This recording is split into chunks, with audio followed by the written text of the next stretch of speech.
because they lose weight. It's been sitting there, as well as the guys take care of the fish now. I think this one was, I'm guessing RSW. I don't know for sure. I don't want to say otherwise, Sure. But it went in a well at one weight, and it's going to come out at another weight. That one that we got in 2012, I think the next day, just because of how it works, Justin's gone, we gotta pull it. We gotta measure this thing again.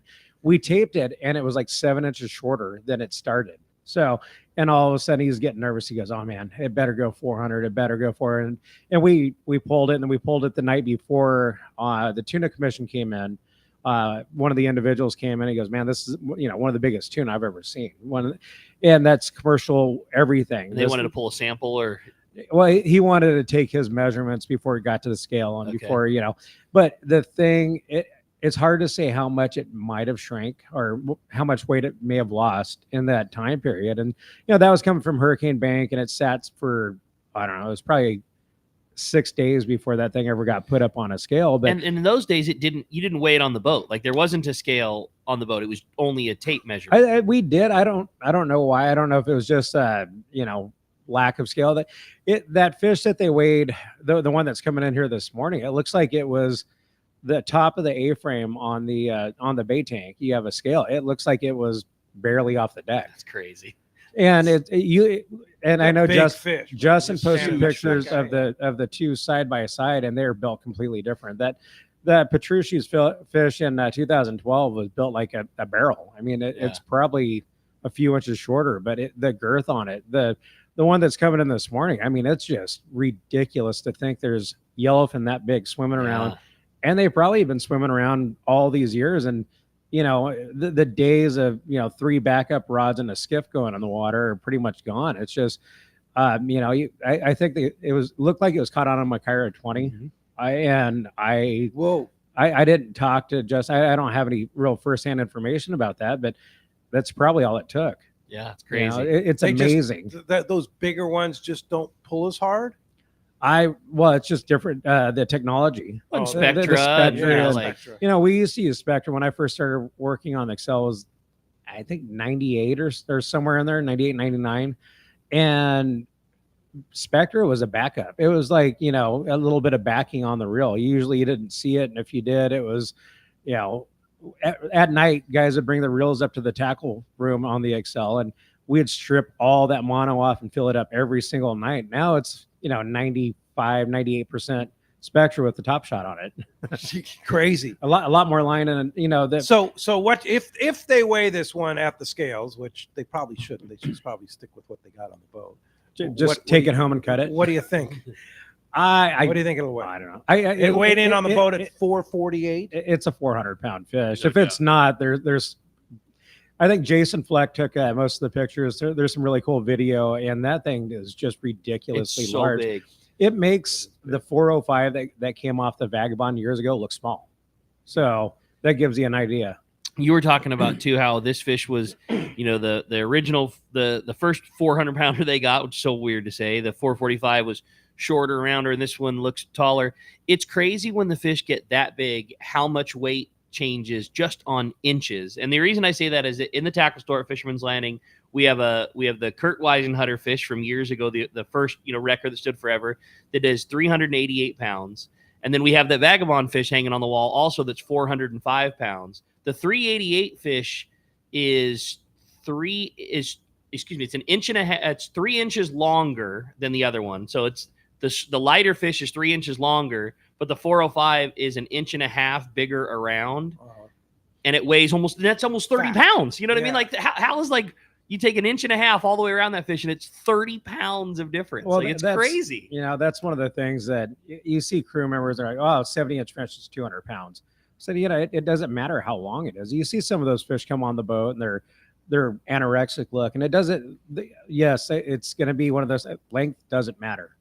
Yeah, that's crazy. Yeah, it does. It's how fat it is. An extra half inch or inch in girth is everything. I mean, that's just the way that they tape out. But it's you think about it, and Kurt Weisenhutter's fish from years ago was probably 400 pounds. It started life as a lot of these fish, if they would have been taken in and weighed that day, they're 400-pound 400 pounds, fish. yeah. I mean, for a fish that big to lose, 12 pounds or it's not much. 5%. Yeah, that's an 2%. easy loss. And back then you're talking about going in a brine and being frozen, and salt does dry things out. I mean, it's just the way it is. If that thing sat in the fish hold for a week, it's going to lose some weight. Yeah. So it's I don't know. It's exciting. Well, really, super exciting. We'll get a read if they put it up on the scales. We'll get a read hopefully during the show here and report right back to it. Yeah, Carl's standing by. Carl's on it. He said he'll text us as soon as we get the word. All right, cool. We hope for better results with this than we did the Tyson fight last night. Yeah, we're pissed I stayed up for that. You got to give the guy but some the fight credit. before that. Come on, those two ladies, wild. Oh my that God. was wild. That was the highlight. Yeah, that was a legit fight. That was legit. I can't believe towards the end that it was still going on. I'm like, both those women would be very terrifying to get. Can you imagine? That was wild. Yeah. Although the decision was bad. Yes, yes it was. But I felt the decision from the girls' fight is about how I felt after watching the Tyson fight. He's old. If it didn't happen in the first 2 rounds, it probably wasn't going to happen. No. And, he's 58 or 58. something like that. The difference between like a 28-year-old Tyson and a 58-year-old Tyson. He must have run out of money or something like that. So it's like, hey, I need some more money. Ran out of breath. Let's put something going on. Let's put something up here. Just $20 million bucks sounds pretty attractive. Yeah. Side money. Well, I'd get beat up. I'd get beat up for that too. Yeah. Well, let's talk about the tribute. Yeah, buddy. How about that, man? And you what have a just year. had an unbelievable year. Huh? You know, guys crushed it. We one way or another. I know November's kind of winding down. We did have a trip scheduled for this weekend, but the weather is we love our fall weather. It was blowing yesterday. We love our fall weather, but right now is winter weather. So we do have another trip next weekend. Really hoping to get it out. And no matter what, we're running a trip in December because we started fishing in January. We did a Colonette trip. We started fishing bluefin in February. We had bluefin and yellowfin in March. And we ran every single month of the year. And we're even if it's taking friends out, we're going fishing in December. So just to say that we knocked it out. But, the tuna fishing, that big grade yellowfin that moved up from the ridge, which was barely a day and a half range. Yeah. That was awesome. We had a couple of trips on those things. And it's funny because we did, I called in not too long ago.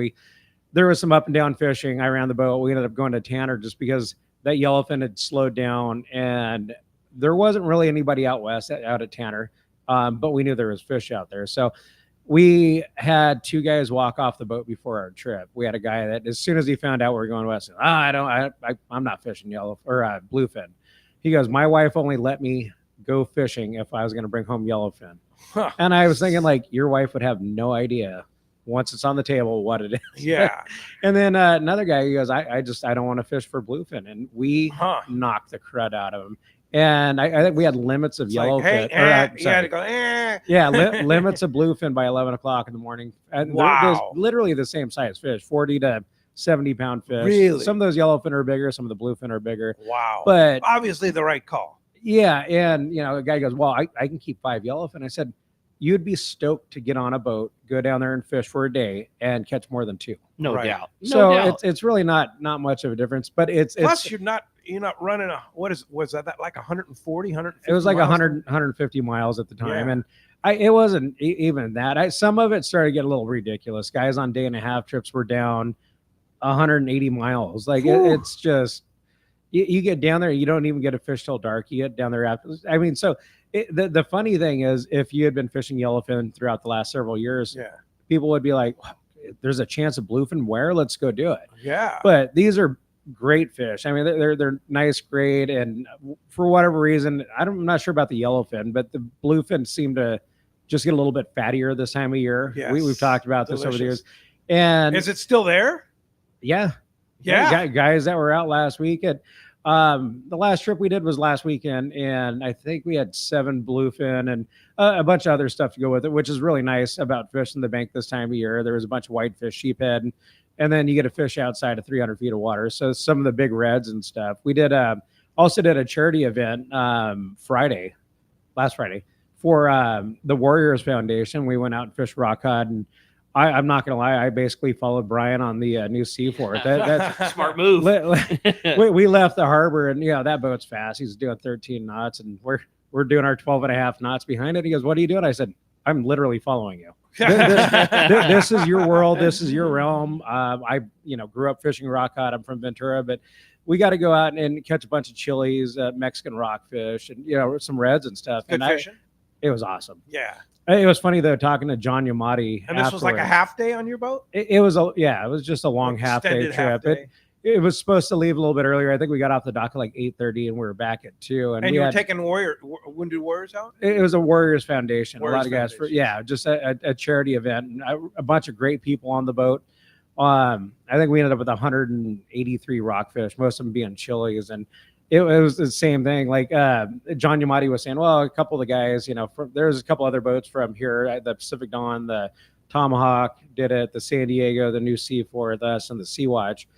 And John goes, "How'd you like it?" I'm like, "I had a blast. Like I'd go do that for fun. I want to go back." He goes, "Yeah." He goes, "Some of the other guys were saying, they don't know how these half day boats do it," and I was like, I had a great time. We had 34 guys on the boat, and everybody's catching fish. Started getting doubles on the chilies. The weather was great. I could literally do that every day. Yeah, that's awesome. That's so How cool. deep of water were you fishing? It was deep. Deep. Like really deep. Because you have to be over what?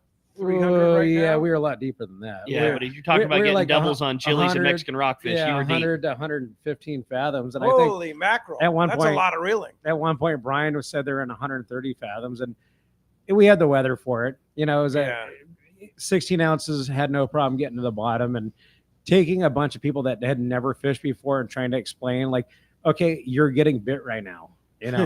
Or you hit the bottom and you wind up 15 or 20 turns to get right in that column where the chilies and the bankies and stuff are. But it's there's nothing better eating. Oh, no doubt. People love love tuna, and I think it's great. But at the end of the day, taking a bag of chilies home is it's as versatile as it gets, and awesome. They don't get any better. So good.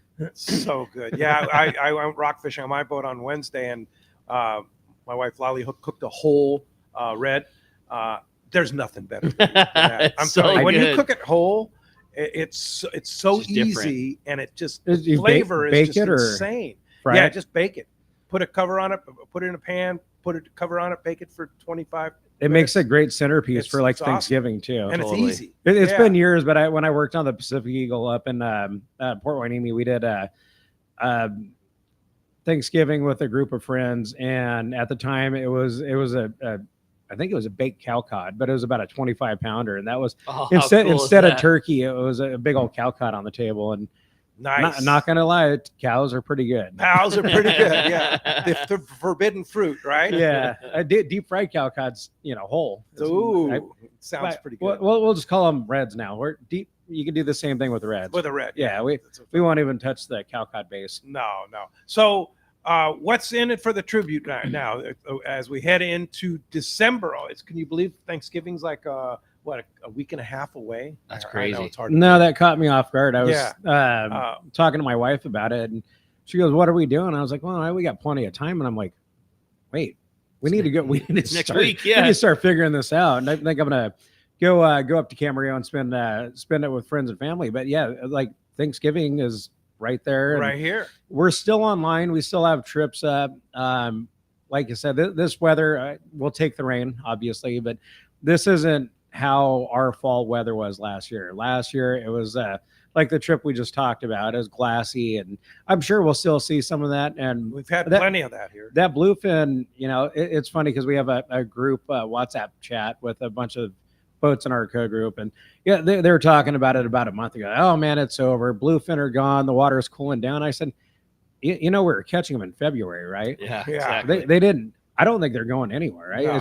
It's become the new norm. Yeah, And they reside here. like we were talking about earlier, the fact that people are complaining about, well, I only get to keep 2 bluefin in November, you're spoiled. Yeah, definitely you're spoiled. you have, And like you said, this time of the year, that stuff gets so fat. fatty and delicious. It seems to settle in, and it does just seem to get better tasting. Yeah, just eating squid or whatever. It's when we first started talking about this, I don't know, 7 or 8 years ago about wintertime, bluefin, we didn't know. We just assumed that they tasted better just because of the relevance of being caught at that time of year. But I do think they get better. And in a time of year where most boats used to sit at the dock. I mean, overnight boats used to fish 4 or 5 months out of the year. Yeah. And the fact that you can get on a boat right now, whether it's a weekend or not, go out, catch, chance of catching a couple of nice bluefin and a bunch of rockfish. And if that isn't good enough for you, then you're going to be really bummed out if things get back to normal. Yeah, if the cycle ever reverts back to what it was. Sure. This is pretty special times. Well, as you can hear, I have a great show lined up for today. A lot to talk about here on Let's Talk Hookup with Captain Mike Pritchard. You're not kidding, man. Yeah, going to be a very good time this morning. So much great stuff to cover. And if you want to join us, man, we want to hear from you. Give us a call this morning at 213-432-1090. Again, 213-432-1090 is how you reach us on the phones, or you can send us a text. Such a popular way. Already great text rolling through. I've already got the first one ready for Mike. If you want to send a text to the show this morning, the only way you can do that is through the Let's Talk Hookup app. If you don't have it already, you should just download it. It's a free download. It's the easiest way to listen to Let's Talk Hookup. It's the easiest way to catch all the archive shows if you like to listen on your drive home from work. And it's the only way you can send in your text messages today to Captain Mike Pritchard from the Tribute. And make sure that you include your name and phone number when you send your text message in case you're the winner of a big prize. And man, do we have a special prize for you today. And we're going to be talking about that. Mike's come in. Mike, you're going to give away a trip today. Yeah.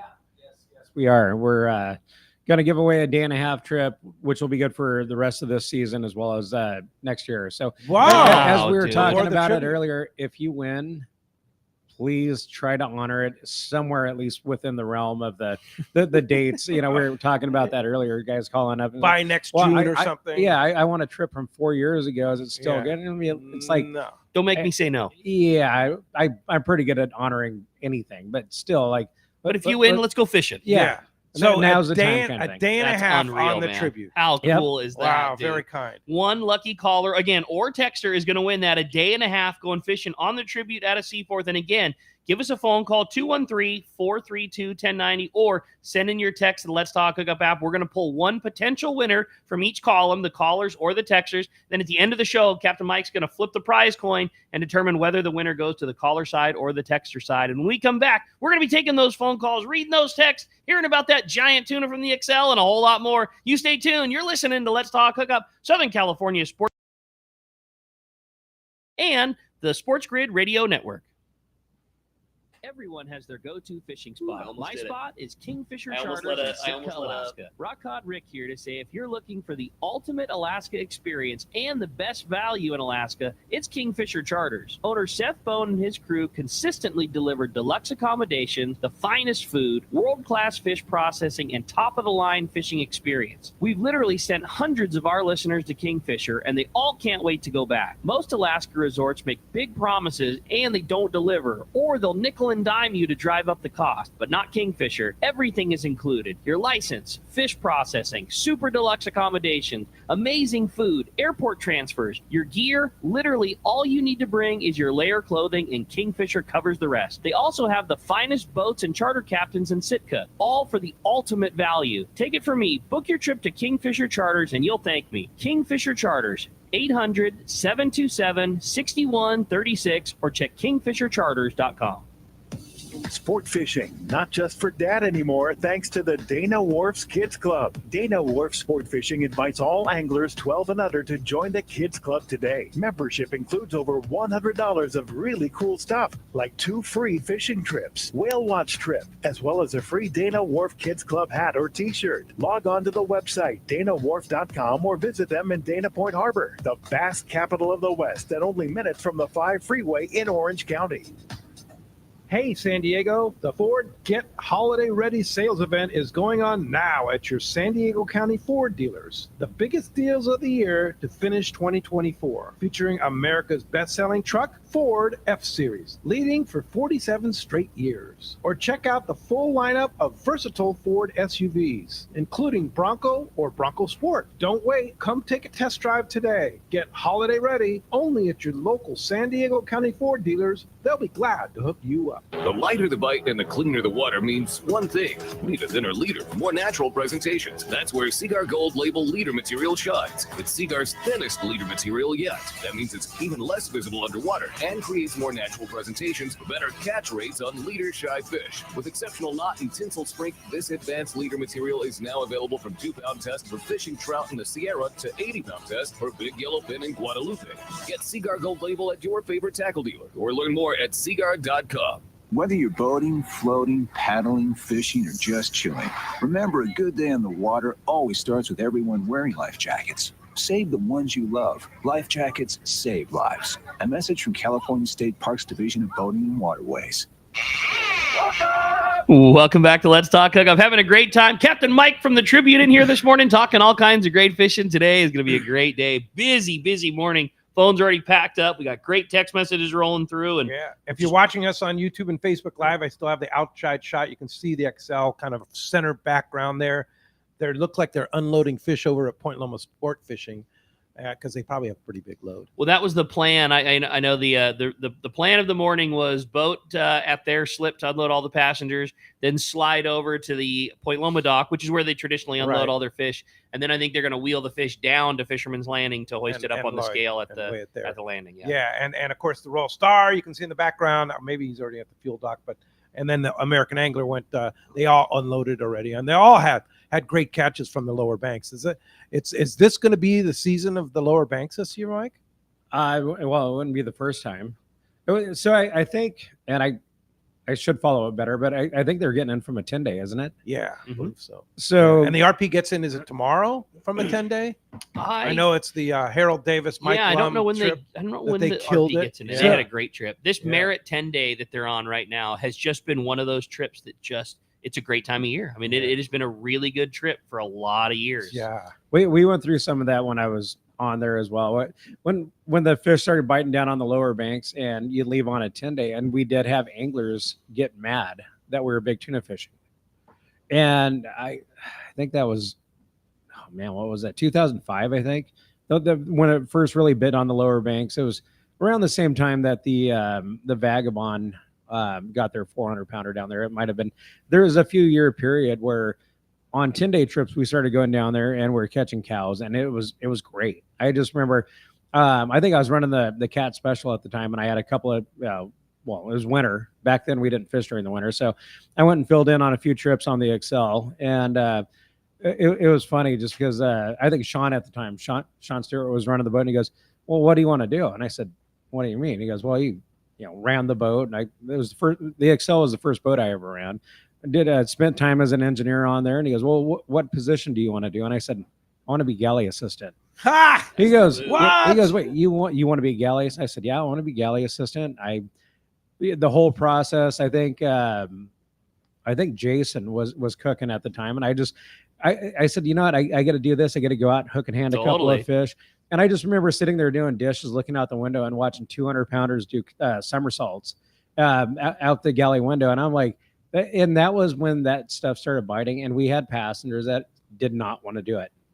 We had guys sit down and not fish. Like hate to say it, throw a temper tantrum. Say, this isn't why we do 10 days. Yeah. We do 10 days because we want wahoo. We want yellowtail. We want pargo. We want, grouper. We want a chance at all this stuff. And a lot of these guys didn't have heavy gear. They, and this is. But you know what the crazy thing is the trips going on right now. Like I know I'm following the RP trip and I had lunch with Frank the other day and he filled us in. They had it all, right? They had big fish. They had wahoo. They had yellowtail. They had that 40 to 80 pound yellowfin wide open. They had bluefin. That's right. That's what's wild. There's big there. There's big bluefin that are the upper end of the lower. Talk about variety. Yeah, right? these are cool trips that are happening right now. Well, and that's the thing. somebody was asking the other day, what's the difference between a 7 and 8 day trip? And it's like, well, in most cases, 8 days give you another day in the area. And somebody goes, well, if you're going to do that, why not do a 10-day trip? And I'm like, well, but where do you stop? But on a 10-day trip, to be able to go down and catch cows, to catch super cows and super duper cows, whatever we want to call them, between that and, you can't really do that on an 8 day, right? Tough. I think there's been a few guys that have done it, but you don't want to do that. But it's you're. But that's the difference. If you're doing that, you're getting wahoo mixed in with it, just everything else. I mean, this thing, we were talking about guys getting spoiled. That's just, how do you get off a trip like that and follow it up again? Yeah, and that big fish on the lower banks, obviously not always. Like Mike's talked about that 2005 and 2006, those legendary years when it was crazy good numbers fishing was the anomaly. More often than not, big fish fishing on the lower banks is like a game of really putting your time in. It's trophy hunting. It's fish all day for a bite, but most of the bites are really big ones. But it's not wide open picking through fish all day long. Like you could be at Clarion and try to catch and hope to catch a 250 pounder, but you're probably going to be busy catching 70 to 125 pounders the whole time you're doing it. At the lower banks, it's very common to fish all day and not get one. Yeah. But if you do, it's the right usually, one. Usually a big one. And a lot of those Clarion trips back then, if you came in with a 200 pounder, if you got a handful of 200 pounders, like it was a success. Big deal. Totally. And it's funny with that 2005, 2006 era where guys started, all the boats were going down fishing the lower banks and just having ridiculous catches. I remember getting it, and like I said, I think I was running the cat special at the time, walking up the dock, and somebody had left a cart of cows up here. Left the cart. They just forgot it. Yeah, well, they didn't need it. They're like, well, I don't really want it. I said, there's 3 or 4 200 pounders in a dock cart. Like, it got to a point where it was extremely good, and everybody started buying nothing but big tackle. And this is great for the tackle industry. Like, the amount of big reels and the technology, and everybody needed something where you could fly line a sardine and land, a 300 pounder. Yeah. And I was like, oh man, this is going to be a weird, ordeal once this kind of fades away and all these guys are going to have all this giant gear.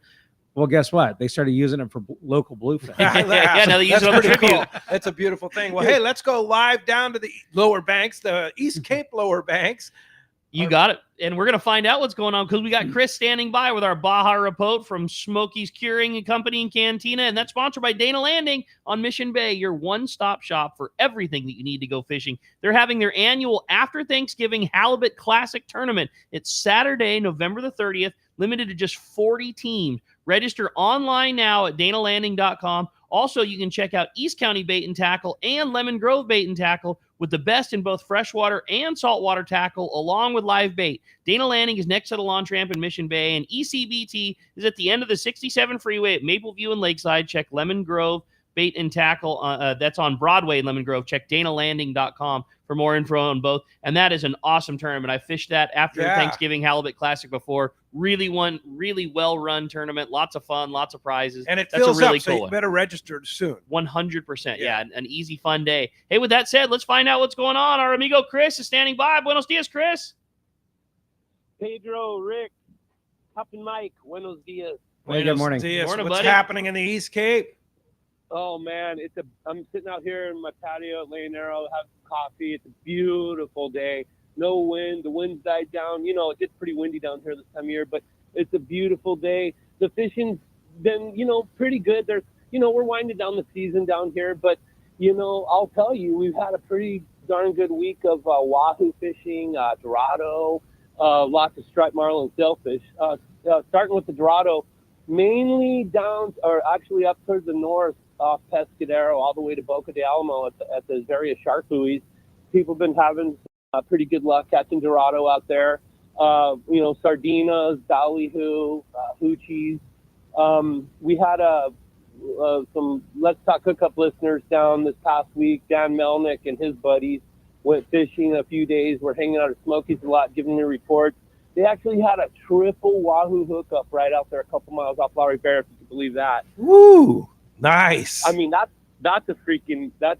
We'll take that, right? Oh yeah. So they had so the wahoo been pretty close in between La Ribera and on down to the lighthouse at Punta Arena, but mainly right there at Cerritos, which is between Punta Colorado and La Ribera, and some wahoo down where we fish, Pedro, up El Limon and El Perrito. But you don't need to go that far. They're pretty close in. And, of course, lots of still, it seems like it's year-round, but striped marlin and sailfish everywhere. And the blue marlin bite pretty much fell off, but no surprise there. And then the tuna bite was pretty slow this week. I think over the last couple of days, they found a school maybe 30 miles off Lighthouse at Punta Arena, and down to off Frailes, but really not landing many. So, but that could change today. It could change today, but we pretty much are fishing around the wind these days, as you know, because it's world-class kiteboarding season now starting. But we fish around the wind, man, and you could still Vaquera fished over the last fished on Wednesday and Friday. Wednesday was pretty windy. But I mean, they caught wahoo and dorado, wahoo and some dorado, even in the wind. But it's just a matter of your comfort level. So anyway, we're still chugging along down here. But as we're winding down. But, all right. Well, that's good, man. Well, and I'm sure the action is heating up at the Smokies, right? Oh man, I tell you what, the tequila's flowing like milk and honey, especially last night, even though that was a crappy fight. But yeah, the chick fight was good. Yeah, that's for sure. That's for sure. Of course, Smokies is hopping right now. We did a rib night last night. Yeah, it's busy every single day, and especially Saturdays and Sundays with football. But yeah, it's the town's really filling up. So that's cool. And we're gonna reminisce about the East Cape tomorrow, because we have John Ireland from Rancho Leonero coming in to talk about his former hotel there and resort, and talk about the old days, right? Speaking of rib night, I'm gonna call in and have a little just reminisce with him a little bit. You should, man, because that's where you live, as well as you. But yeah, that's going to be a great show. Yeah, great show. That's tomorrow morning, 7 to 9 a.m. So, hey, Chris. By the way, you guys are making me hungry talking about all those chilies and bluefin. Oh, yeah. You said ribs. Yeah, that sounds pretty good. Oh, yeah. We smoked them for 8 hours with cherry and hickory wood. And, I mean, so the bone, you just pulled bone right out. Oh, so man. rad. Making me hungry. Oh, God. They're so good. Chris, if somebody wants to come down, fish on Vaquera, how do we find you? Hey, get a hold of me at vaquerasportfishing.com. That's VAQUERA, or you can email me at Baja Smoke Dog with 2 G's at Gmail. And we've got trips coming up. We're still booking trips. All right. Well, hopefully you're going to still call us and give us the report. Well, I sure will. If there's anything to report on, you can bet I will call you. All right. Thanks, buddy. Chris. All right. We'll talk to you soon. Thanks a lot for the call. Well, phones are care, packed. guys. Phones are super packed up, and same with the text. And we're going to start it off with a text this morning. It says, "Good morning, guys. Great show. I absolutely love fishing with Captain Mike, and I have a question. Mike, what is your preference, since you guys had such a good year on both? If you had the opportunity fishing bluefin or fishing yellowfin, also, which do you prefer more on the table?" Honestly, I think question. if it's well taken care of, it's almost impossible to. I think you get guys that'll go one way or another. It's like the classic, which one pulls harder? Well, Yellowfin. it depends on how they're acting. Right? But yes, a lot of people were talking about once we started catching these big bluefin, guys are like, oh man, nothing pulls like that. And it's like, well, have you ever caught a 200-pound yellowfin? There's no way to go wrong with the way we take care of these fish now. Some people prefer one or the other. I think the fact that we've seen bluefin for the last year, almost every single month, the relevance or the excitement of fishing that yellowfin, it was like I said, if we had been catching yellowfin all year and we had a chance to go catch bluefin, it would be the exact opposite. Right. The guys would be like, You want what you can't chomping have. up. Like, Well, that's exactly. Well, it was it. like on the Royal Polaris. It was like they had bluefin and yellowfin. It was like everybody wanted to catch a bluefin, but they had wide open yellowfin, right? Well, It's like, that's the thing. It's like when you have squid for bait, and everybody's, well, where's the sardine, right? Yep. Yeah, That's so dead. Yeah. That's totally. it's the old Ginger Marianne issue. Right? So what's Quality better? problems. Not What's no better? other choice. Bluefin, in your eyes, everybody has personal preference. What's bluefin or yellowfin? You know what? I think from a sashimi standpoint, I like bluefin better. And from a seared standpoint, I like yellowfin better. But yeah, this is going back to I'm the where same way. But again, properly taken care of. that's the it. key. There was fish coming off. I remember a while back. I was off the Excel and I was running one of the boats down here, and Randy was on the Royal Star. He goes, "Hey man, you want a piece of yellowfin?" And he handed me this package, and I was like, it was the most beautiful chunk of fish ever. But this is back when we first started the RSW. The fish would come on the boat, they'd be spiked, they'd be gill and gutted, bled, and it's the whole thing. Yeah, you could take anything and not take care of it. But I love seeing that yellowfin. I got excited about it. I mean, they kicked the crud out of everybody on the boat, but there's really no wrong choice. It's it's not. What about you? What do you like? I can distinctly remember my two favorite pieces of tuna, and they're both from one and the other. One was a piece of Guadalupe yellowfin, and there was something about the fish from that place that was just whether it's because of the amount of food and they just sit there and eat all day, and it was unreal. And the other was just like the most lucky timing, going to my truck after work, and Ted Dunn had taken, it was right around Christmas time, and Ted had taken one of the bluefins from the pens and taken it to the processor as Christmas gifts. And he was giving Christmas gifts to all of his buds. I need to try one of those. And I happened to like be walking to my truck at the same time as Ted. He goes, "Hey, you want a chunk of this?" And hell yeah. Yeah. And it was, that's pretty insane. It was insane. Yeah. And those two, so fatty. And how do you say it? But that's different than the wild fish because it's so full of fat. Well, I've seen. I watched videos. Yeah. It was so good of them cutting those fish, those pin caught fish. And I'm like, I've cut thousands and thousands of fish. I'm like, I've never seen a tuna look like that. Yeah. I definitely need to try. Well, they just sit there and eat. Swim in circles and eat. They don't really have to do anything. And that Guadalupe fish isn't much farther off of that too. There was so much fish in the fall that they just hang out at the island and eat all day. Yeah, I think a lot of it has to do with how much they're moving. If they're settled in and they're just mowing down red crabs or squid, they definitely seem to get a little fattier, a little more flavorful. But as far as there's not a bad choice. I would say the best one is the one that's not available at the time. Right. There you go. Hey, let's jump into the phones, Rick. You got that right, man. How about we started off this morning with Tom? He's calling us from University City. Good morning, Tom. Welcome to Let's Talk Hookup. Hey, fun show. Hey, I want to let you guys know I bought some Costas. I ended up, it was easy to pick the frames because I got the Tuna alleys, but it was kind of hard to pick the lenses, but I ended up with copper silver mirror, and I'm super stoked on them. Yeah, I wear them good all choice. the time. Both good choices. Yeah, right Tuna on. Alley is a great one, and copper silver mirror. Great. Glad you enjoy them.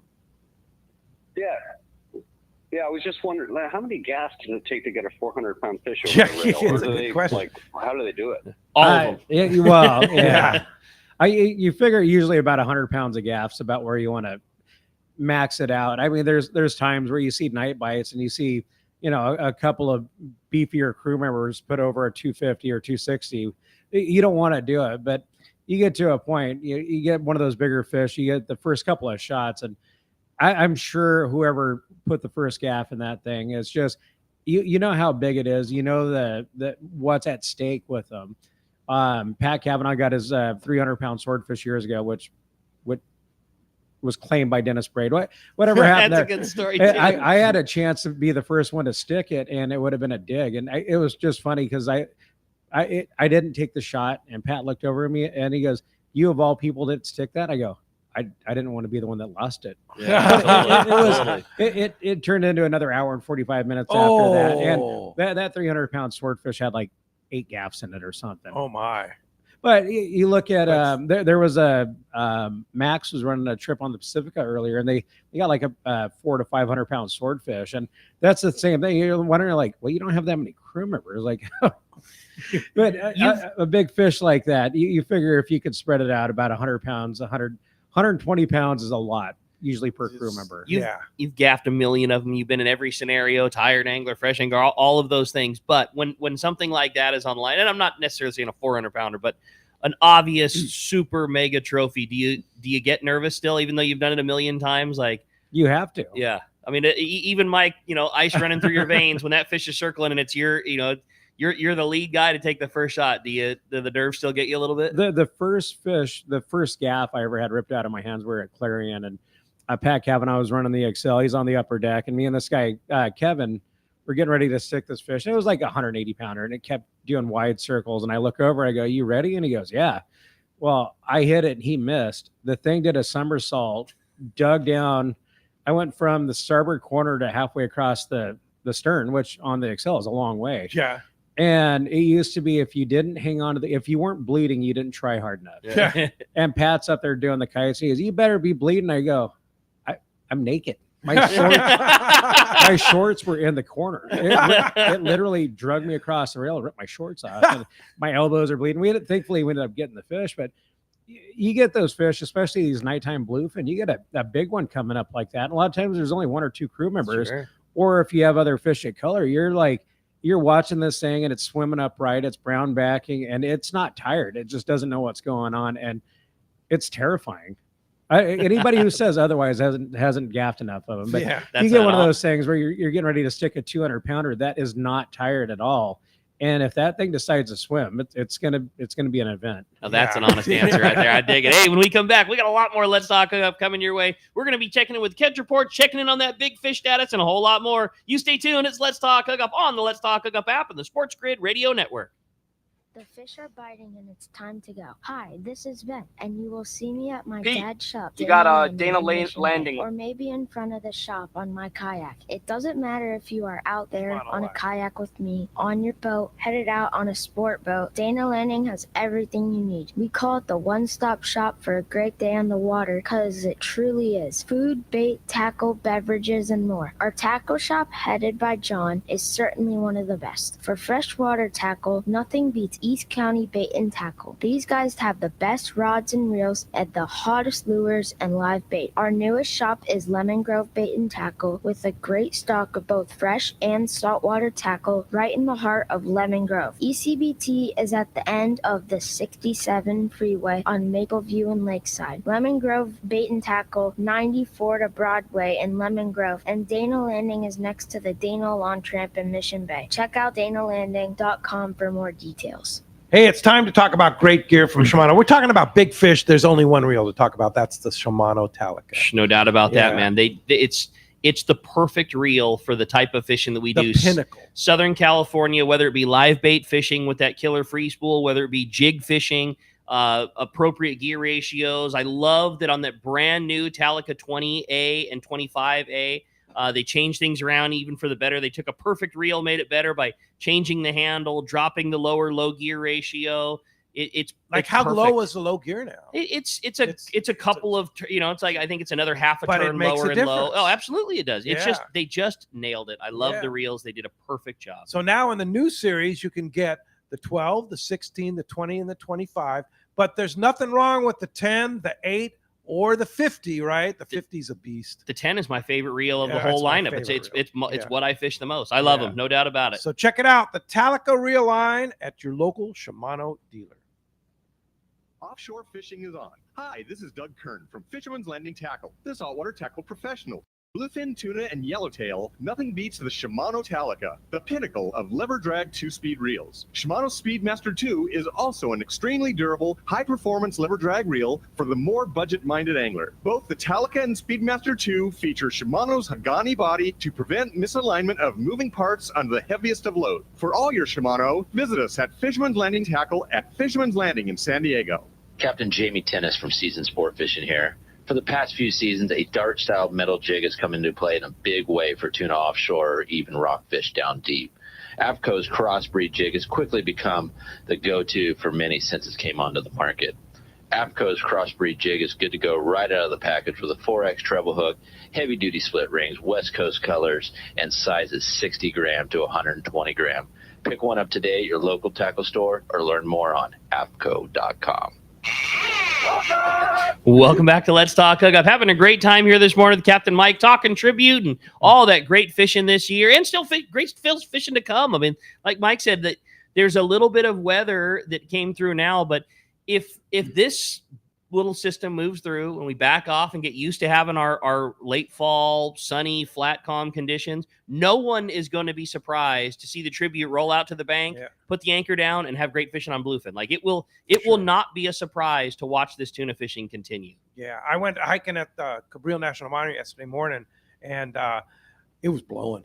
It was, there was good solid 15, 20. Yeah, I was down on the boat a lot of white yesterday. caps. It was definitely pinned up against the dock. Yeah, for sure. But one of the coolest things they had out there yesterday, they had a little kind of open house where the lighthouse was open. Oh, cool. And then they had one of the bunkers open. I've walked by this bunker probably 200 times, right? Because I hike out there a lot.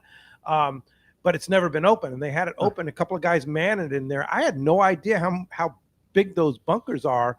It was one of those things where they used to watch the boats come in from World War II.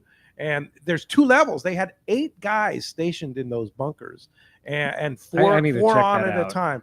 They don't open it very often. You got to kind of find out when they're going to open. But they had it open for the day yesterday. It was pretty cool, and to see the condition it was still in, it was in perfect condition. That's awesome. I need to check that out. That'd be neat. The fact that hillside was made for war is pretty neat. Seriously. And there's a lot of those hidden bunkers around up there that you just walk around. It's like, oh, that was a bunker. That's really cool. Yeah. Well, it's like the cell service and even radar service, old GPS service. A lot of times you get outside of Point Loma, and this goes back 25 years ago, probably longer. That's about how long I've been in down here. Well, almost 30 years.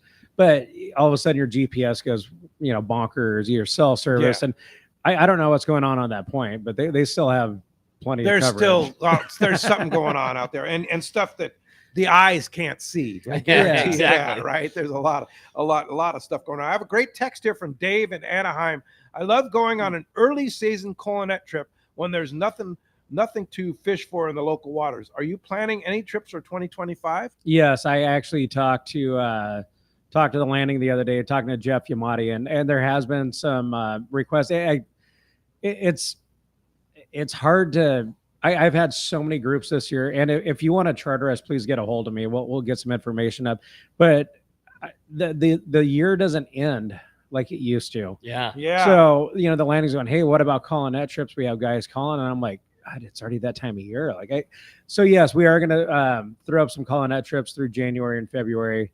Love doing them for years. Phenomenal lingcod fishing at times, yellowtail. So we will be putting some of them up. But I don't even know how many new charters we picked up. But guys are going, hey, so I need information for next year, and I'm like, I'm not ready yet. I'm sorry, you're still fishing. Yeah, we're still catching fishing. yellowfin, bluefin, all kinds of stuff. Taking care of right now. Hoping it looks like, and we're talking about weather earlier. Next weekend, I would imagine the trip's going to go. I mean, it's a ways out. It's hard to predict weather a week in advance, but it looks phenomenal. I was just showing Rick. It's like 3 knots and 3 foot or something at Cortez. So, we're going to be out there. We're going to be doing this throughout the rest of December, and we will throw some colonet trips up. I do need to.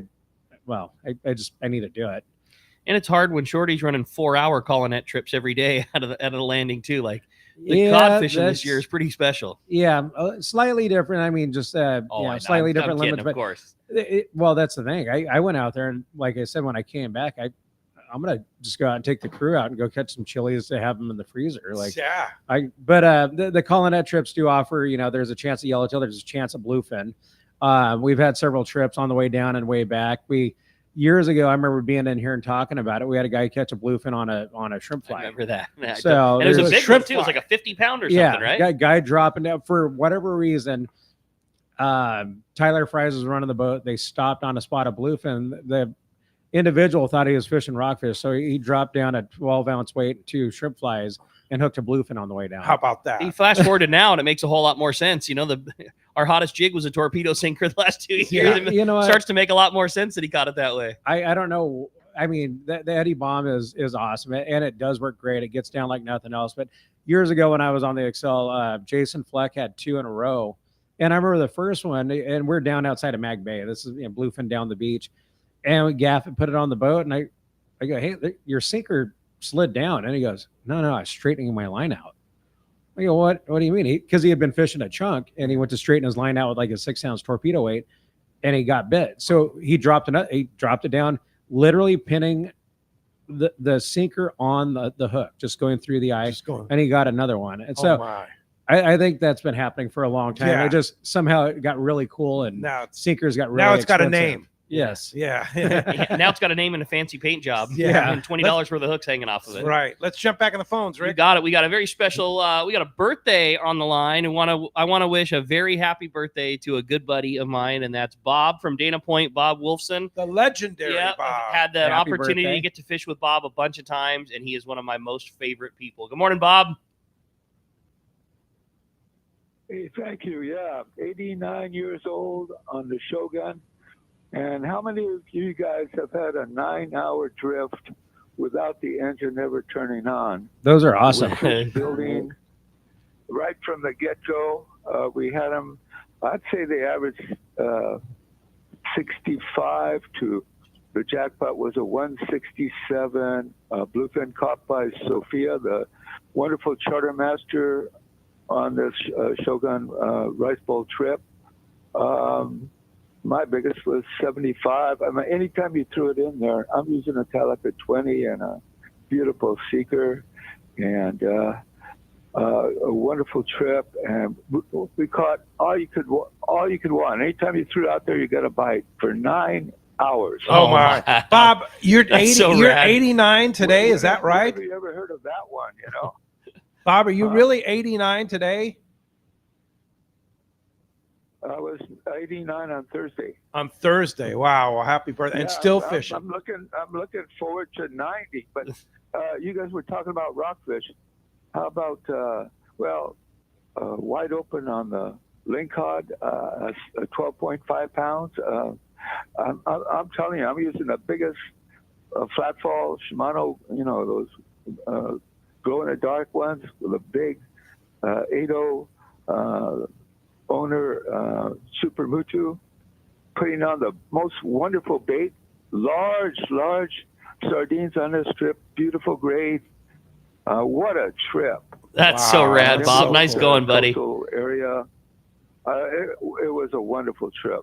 Great way to celebrate 89, huh? Your birthday. Well, happy birthday, Bob, and many, many more to you, and keep on fishing. That was a Appreciate great- the call this morning. Great report, man. That's Yeah. awesome. Hey, when we come back, we got a lot more Let's Talk Hookup coming your way. Another full hour. We're also going to check in with the catch report, find out what's biting up and down the beach, and a whole lot more with Captain Mike. You stay tuned. It's Let's Talk Hookup on the Let's Talk Hookup app and the Sports Grid Radio Network.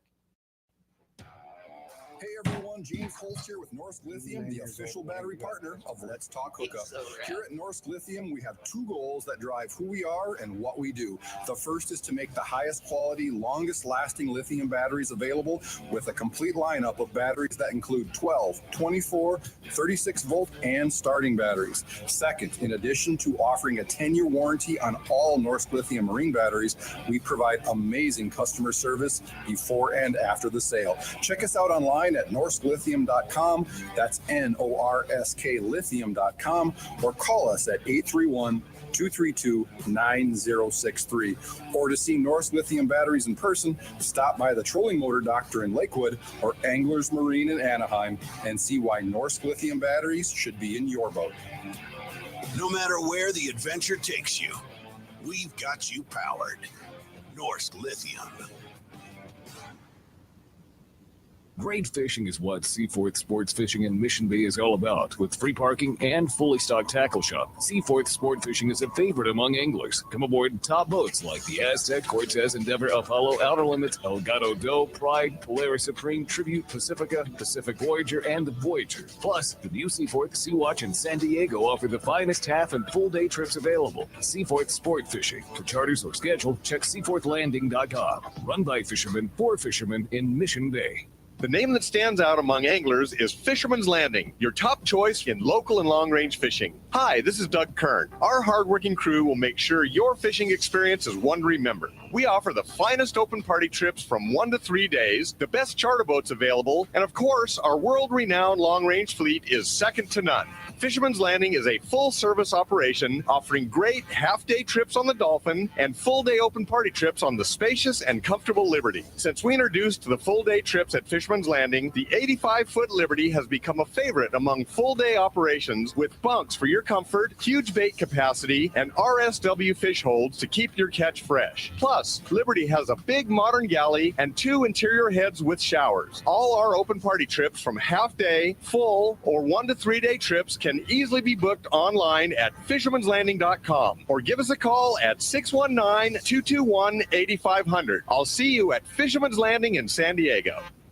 Sports Grid Radio Network is the premier audio streaming channel dedicated to serving the massive sports wagering and fantasy audience. Found on the Sports Grid app and SiriusXM. Sports Grid's real-time data transforms viewers into informed sports enthusiasts. Get the best in-game live coverage during all the games, as well as the most in-depth pre-game previews from hosts like Scott Farrell, Donnie Rightside, Ben Stevens, Gabe Morency, and many more. To find out where you can listen to Sports Grid, go to sportsgridradio.com. It's smarter to be on Sports Grid. For quality, the Islander out of Fisherman's Landing is a favorite among anglers. But Islander Charter is much more than great fishing. They also do incredible Guadalupe white shark diving trips, as well as a schedule of kayak mothership trips. Check out islander-charters.com. The Islander is San Diego's leader when it comes to 1 1/2 to 5 day fishing. Experience the Islander difference. Visit islander-charters.com for all the details. Inside information is everything when it comes to catching fish in Southern California. You need a code group to connect with what's happening on the water. FishDope.com is your code group. Inside information available at your fingertips 7 days a week, 24 hours a day. FishDope.com really does help you catch more fish and burn less fuel. FishDope.com is the only fish finding service with a spotter plane, along with a crew of top anglers on the water almost every day that report actual locations and catches. They become your code group. You get daily catch reports from Point Conception to San Catine, 365 days a year. FishDope.com has online planning tools, temperature and chlorophyll charts, hot bite icons, and more. Take it from me, if you don't have FishDope.com, you're not part of the in-the-know crowd. Membership is affordable and good for an entire year. Plus, use the special code and save $30 on a new FishDope.com membership. Check it out today. FishDope.com. Catch more fish, burn less fuel. Now it's time for more of Southern California's sports fishing voice. Let's talk hookup. Get ready for more of the best fishing information and the hottest tips on improving your angling skills. Let's Talk Hookup is sponsored in part by Ford, the official truck of Let's Talk Hookup. Shimano rods and reels. Fish with the best. Shimano. And now, Southern California's sports fishing voice, the hosts of Let's Talk Hookup, Pete Gray, Rock God Rick Maxa, and Corey Sandin. And welcome back. Hour number 2, Let's Talk Hookup right here on the Let's Talk Hookup app, Sports Grid Radio Network, YouTube, Facebook Live, and 1090 AM. Pete Gray here, Rock God Rick Maxa in the very busy world headquarters here next to the San Diego Landings in Point Loma. Captain Mike Pritchard, who's kind of done it all in this world that we're in, and runs one of the finest boats in the fleet, the Tribute, out of C4 Sport Fishing, having a great time. And what a prize Mike's come bearing. Well, you're not kidding, man. It's a early Christmas gift today, that's for sure, because somebody's going to get to go fishing on board the Tribute on a 1.5 day trip. How about that? Yeah, no doubt. Whether it be get in on that great fishing that's still going to be going on this season or even next season, it's just an awesome opportunity for somebody to get to go fishing on, like you said, such a beautiful boat. And we're just really stoked and really excited for you. If you want to join us this morning, give us a call at 213-432-1090. It's been a very busy morning, but the phone lines, they are completely full right now, but there's going to be plenty of time to get you through in the second hour. Again, 213-432-1090. Also, you can send us a text. The text the show is only available through the Let's Talk Hookup app. And when you text in your questions for Mike, make sure you include your name and your phone number in case you're the big winner that 1.5 day trip. Yeah, for sure. Let's find out what's biting. It's time for our FishDope.com report, which today is sponsored by Summit Gasoline at the San Diego Sports Arena. It is the place to fill up your car, your truck, or your boat with the lowest in gas and diesel prices. Did you know Summit is also the best place to get the lowest prices on ice and snacks for your trip? 25 cents for your first 5-pound bag of ice. Let me read that again. 25 cents for your first 5-pound bag of ice. Or you can buy $3.99 25-pounders for as many as you want. 25-pound bag is a big bag. It's not a 20-pound. It's 25 pounds, and it's $3.99. That is so much cheaper than anywhere else you go. I'm very familiar with a place that sells a lot of ice, and we do not sell it for $3.99 a bag. I can tell you that much. Hey, it's half the price of many others. Plus, you get 100 pounds of free ice with a 35-gallon fill. They have Kirkland products at lower prices in the store that makes them. Dozens of great snacks for just 89 cents and much, much more. Summit Gasoline, free ice for Let's Talk Hookup listeners, and always the lowest prices at the San Diego Sports Arena. We're going to start off our catch report with our man, the Private Boater Buddy, Captain Mark Wish is on the line. Good morning, Mark. Hey, good morning, Ricky, Pete, Mike. Good morning. So I got to tell you guys, we took a few days off there, and I just absolutely prefer the balmy tropical trade winds of Kauai to this cold northwest hurricane we had yesterday. Yeah. Well, hopefully you had a nice vacation. Oh, my God. We had the best ever trip. It's a little my birthday was in that time frame, and then the election. And it was really cool on election day because there was like a little tropical disturbance that settled over the island. So we're watching all the results come in with the most insane thundering and lightning. What a fireworks show to celebrate the fireworks. It was just awesome. That's we had a fantastic cool. time. Oh, good break for you. Well deserved.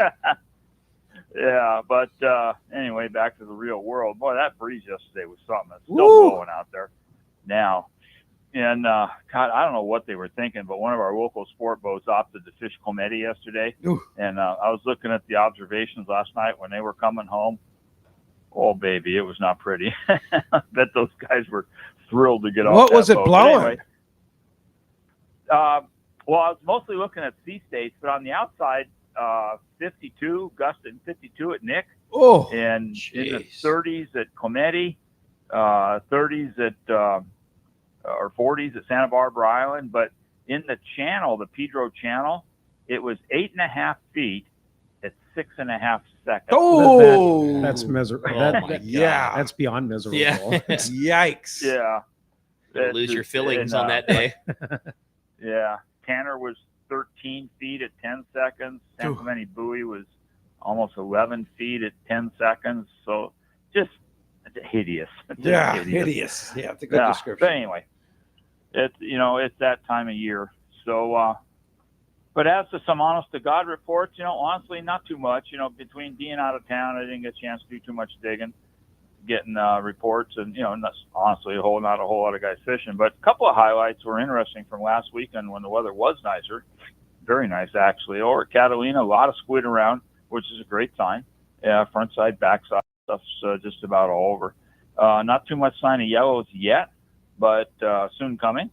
And a little bit of sign of signal on the sea bass, school-size fish. Didn't see anything on big ones yet, but school-size fish, backside middle, and east end proper. And those halibut, like the last couple of years, those halibuts are getting motivated up shallow, near structure. Last couple of years has been phenomenal fishing, and this one is shaping up to be much the same. And then over at Clemente, and again, this was last weekend, certainly not yesterday. God, they got their ass kicked. But last weekend, a good sign of squid in the cove.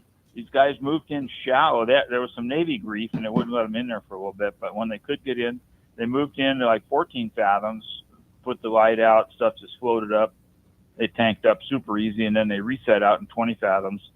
And right there, just for daylight till shortly after, they just walloped the yellows, all good grade fish, 20, 25 pounds. Woo. And the key is 40 and 50-pound tackle and pull hard to beat the seal issue over there. And in terms of reports, that's really about it. Well, we missed you, Mark, but I got to tell you, Danny did a great job filling in for you. He did. Yeah. Yeah. So, I mean, that's the beauty of technology. I'm sitting there on the patio watching the breeze blow, listening to Let's Talk Hookup on the app. I mean, it was just awesome. That's cool. It must have been early. Well, it was, but I'm an early rising type of guy. Yeah. That's cool. No, but we missed you, Mark. And of course, fishdope.com. Danny always has the latest information. $30 off a new membership to fishdope.com using the code hookup now, or lowercase, no space. $30 using hookup now. And Mark, how do we find you now that you're back? Well, Pete, yeah, back in the shop there, working on all the stuff that I really enjoyed being away from for a week or so. But anyway, we're in the corner of Bolsa Chica and Edinger in Huntington Beach, right there on the corner by the Chevron station. Phone number 714-840-4262. The website's PacificEdgeTackle.com. And we'll have a far more comprehensive report with this nice weather coming up this week. We'll talk to you guys next week. I like it. Sounds good to me. Yeah. Thanks, Mark. Sounds really good. I have a great text. I know the phones are packed and everything like that while we're waiting for Marcos. You know that guy that works at Seaforth Sport Fishing, Marcos? Oh, yeah. Yeah, he's calling in this morning. We're going to hear from him. Man. And he says, Mike, and this is actually from John in Orange. Mike, I'm looking at sneaking one last trip in this season. Wanted to jump on one of the day and a half December trips you have posted online.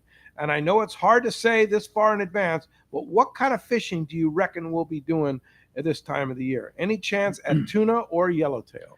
If it's anything like it's been for the last 5 or 6 years, like we've had very, very good tuna fishing in December. We've had good yellowfin fishing in December. It's been a couple years, and this doesn't seem to be much of a yellowfin cycle. The water's cooling down a little bit, but yeah, it's funny. Guys were saying, well, the water's too cold for yellowfin. Well, the yellowfin we caught in March were in 63-degree water. Woo! But so we're looking at it. The weather this coming weekend looks awesome. The weather over the next few days sounds very similar This to what is he typically just when we have great described. weather. Yes. Little pre-Thanksgiving action. The Thanksgiving, we've talked about it. I've been on here several times talking about it. What goes better with your Thanksgiving dinner than a fresh, plate of bluefin sashimi or and that's going to be able to be happening on the tribute. You can get on. Do you have spots available? Yeah, next weekend. I think we've only got a handful booked. I'm foreseeing that thing going, especially after this stretch of weather. But like I was just showing Rick, I think it was like 3 foot and 3 knots or something on Saturday for the Cortez report, and I'm sure there's going to be a handful of boats out. It's whether the fish is on the bank proper. There's going to be bluefin and yellowtail opportunity, and then as well to go with some rockfish. And but bluefin is probably going to be the main focus to start. And there's been some really nice great yellowtail on the banks. And you're going to leave Friday night? Yep, Friday afternoon. They're early departures. Early departure. 4 p.m. So that's going to be a good one. And we have those trips scheduled throughout December as well. And I think we're going to be doing probably switching our Pizza Port sponsor over to our Friday night trips. And free pizza? Free pizza the night of departure and half off the Pizza Port beer. I met with Jesse, one of the main guys from Pizza Port yesterday. And I just sitting in the OB Pizza Port, looking at the variety of beer and talking to some of their head brewers. It blows me away. But I was over there and a good time to give a shout out to one of our pinheads, Kyle Cardella. Kid's been with us. I threw some pictures up on our Facebook and Instagram page yesterday, but his birthday was yesterday. Met his dad. He got hooked up with a new Makaira 20 for his birthday. Nice. But just the opportunity to get on some of these trips. You get on the boat. There's free pizza. You don't have to worry about stopping by McDonald's on the way down or anything. How nice. You get a delicious 16-ounce IPA or something for half price. So Friday night is I'm guessing it's going to go, and then it's I'd hate to say it. A lot of guys are tired of fishing for bluefin. But all of a sudden, when you start realizing this time of year that this might be your last opportunity for the year. And the weather, too. You got to look at the weather this time of the year. I mean, where else in the world can you go out there in flat, calm conditions in late November, right? In November or December, the opportunity and, to get out. And you guys are going to be having a vacation time for Thanksgiving. So you can book it at seaforthlanding.com or the seaforthlanding.com, tributesportfishing.com. You can call Marcos 619-224-3383. He loves to chat. Yeah. And this time of year, it's very common to have daytime fly line, live bait fishing. That weird thing where you catch fish during the day. Yeah, when it's wonderful is when that? It's daylight hours out. We have experienced some of that lately. Yeah. So they weighed the big fish. It's official. It's official. It was well over the 400-pound mark. Dallas and the boys came down to watch the big fish weigh up. And at Point Loma, or on the scale, it's 443 pounds. Wow. Yellowfin tuna. That thing, I mean, it retained its weight. That's awesome. And it weighed 447 on the boat? 448. 448. Yeah. So I have a feeling that's pretty good, huh? My guess, I don't know for sure, but I think somebody might have dropped the weight when they saw it a little bit just to play it safe. I don't know. I'll have to ask Justin later, but Yeah. I think if I saw the scale and it read whatever, I would have just dropped 10 pounds.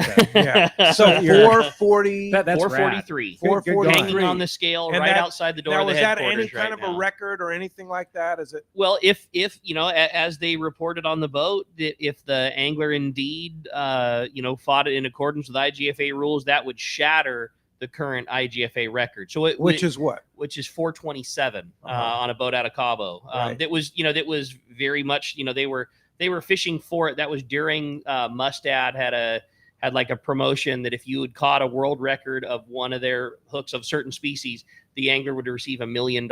And a very talented boat and crew set out to catch that record. And indeed they did. So that fish is the current record, which is 427. And then this fish, Dallas just sent me a text. Official was 442.5.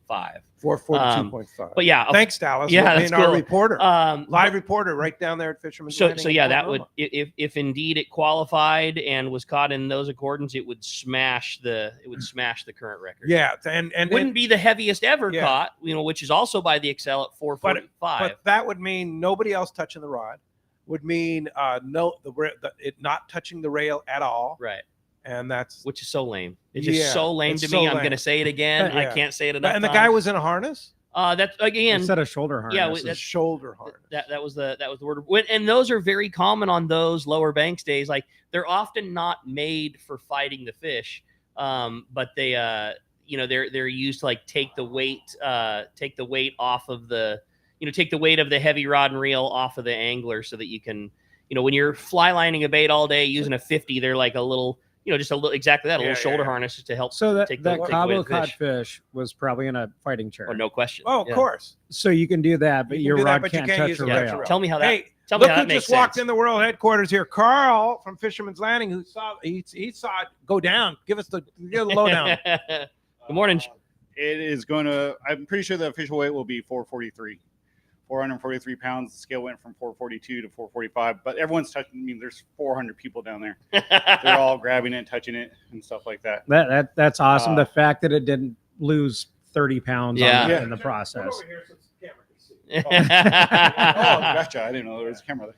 So, rundown, it was caught in an hour and 15 minutes, I think an hour and 15 minutes, an hour and a It's half. ridiculous. Crazy. Fish died on them. They pulled the anchor, got up on the fish. Oh, okay. And, Died of old age. So, yeah, old age. Which- Heart attack. Yeah, which is not. I mean, Mike, tell you that's not terribly uncommon. Like some of those real big ones, they do that. Well, and sometimes when big fish die like that, they're harder to land. I'm sure. Yeah. I mean, think about that thing not assisting you and coming to get it. Like you Yeah, said, it's they laying had, on the they had to bottom. drive the boat over to go Yeah. get it. So the guy's name's Earl. Super stoked on the fish, Where's Earl from? I'm South Carolina or North Carolina. Yeah, North I knew it was Carolina. going to be one of the Carolinas. I couldn't remember. Tell some stuff. But Earl does the trip every year. I've got some really good buds, Joel and Milton, who do this trip every year. They come out from the East Coast. 17 years in a row they have done this trip. And I was texting with Joel on the boat to get the rundown, and he said Earl's a guy that's done this trip a bunch of times, super deserving, put his time in, and what a fish, man. 443-pound yellowfin tuna. That is insane. But- Just crazy. So I was talking about the 405 earlier. It was Mike Lavelle, I think was who it was. His first long trip ever. Catches his 405. He'd done longer trips, but that was the first, I think his first 10 day.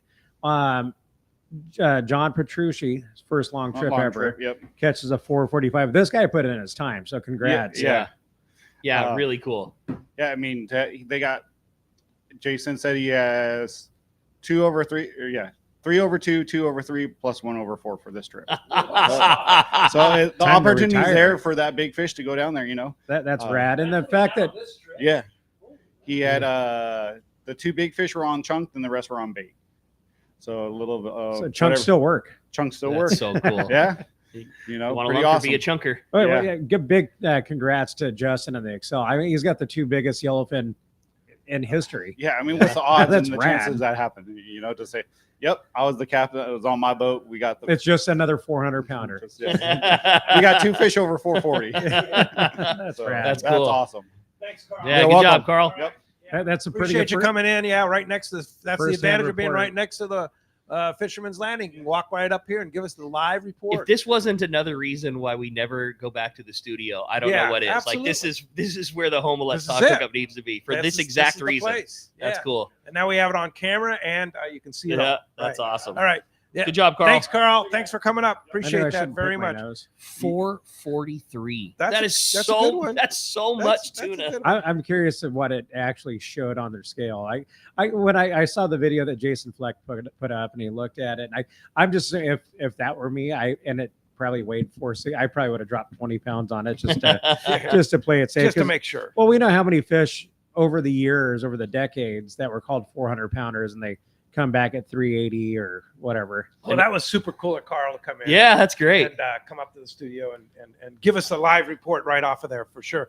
And Marcos is missing, so that wraps up that's a pretty good catch report. I would say so. Yeah. And that's sponsored in part by our great friends, the Fish Pros at Fisherman's Processing in San Diego, where you can get the premier processing experience. Check out the easier online system to book your processing for your long-range trips. With more team members, Fisherman's Processing stays far ahead of the rest. More same-day capacity, the finest customer service. Stop by their location in Old Town on Taylor Street or call fishermansprocessing.com and be sure to make your reservations today. Yeah, for sure. The phones are packed up. They're very patient. Let's talk to them. Alex in San Carlos, you're up next here on Let's Talk Hookup. Good morning, Alex.